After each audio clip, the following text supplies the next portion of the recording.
एकदाच असं सगळं पीठ लावून ठेवलं तरी चालतं आणि नंतर मग असे आपण बनवू शकतो. अगोदर नुसतं पीठ लावून ठेवलं ते सगळीकडं तर सोपं पडतं पटापट बनवायला. तवा गरम झाला का ही घडी केलेली आहे आणि हे असेच छोटे छोटे पानं आहेत म्हणून हे असेच ठेवलेलं आहे. तर याच्यावरती असा पाण्याचा थोडा शिंपडा मारायचा आणि झाकण ठेवायचं 1 मिनिटासाठी झाकण ठेवायचं. 1 मिनिटानंतर झाकण काढायचं.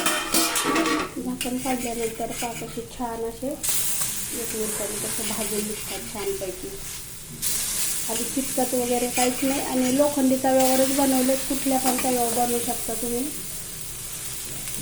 खालच्या साईडने असं थोडं तेल टाकायचं म्हणजे छान असं भाजून निघतात. तुम्ही परत याच्यावरती 1 मिनिट झाकण ठेवू शकता. नाही ठेवलं तरी पण चालतं आणि मीडियमच ठेवायचा गॅस. खूप बारीक पण नाही करायचा, खूप फास्ट पण नाही. तर हे झालं 1 मिनिट. या साईडने पाहू शकता तुम्ही कसं छानपैकी भाजलं. 2 मिनिटात पानं भाजून होतात आपली, न तळता आणि न उकडता. खूप तेल पण आपल्या पोटामध्ये जात नाही आणि त्याला उकडत बसा, तेलात तळत बसा, काहीच आपल्याला एवढं काही लागत नाही आणि फटाफट होतात.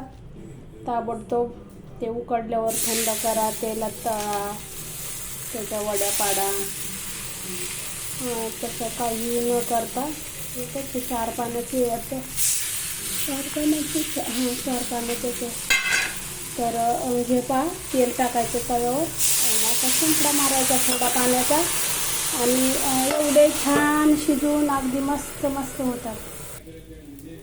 तर हे पहा आता हे पण पानं आपले छान असे झाले. तर 1 मिनिट झालं.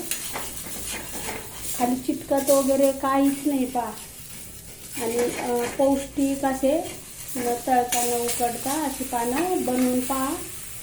ते मला माझ्या बहिणीने गावाहून दिली. छोटी आलेली, तर मग तिच्या मनात कोण येणार नाही परत घेऊन ना, तर मग दिली तिने पाठवून. परत अर्धा मिनिट, 1 मिनिट पण नाही, अर्धा मिनिट ठेवलं ना तरीसुद्धा लगेच होतं. तर हे पहा झाली आपली आळूची पानं छान मस्त. खालची साईड पण झाली.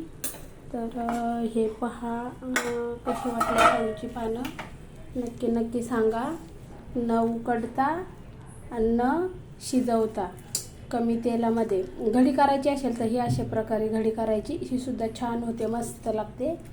मोठी पानं असतील तर अशा घड्या करायच्या त्याच्या, आणि छोटी असतील तर असंच एकावर एक ठेवून असे पहा काय छान आकारसुद्धा किती छान वाटतो ह्या पानाचा. नक्की बनवून पहा. अशी झणझणीत मस्त हिरवीगार पानं झाली आहेत. तर धन्यवाद व्हिडिओ पाहिल्याबद्दल.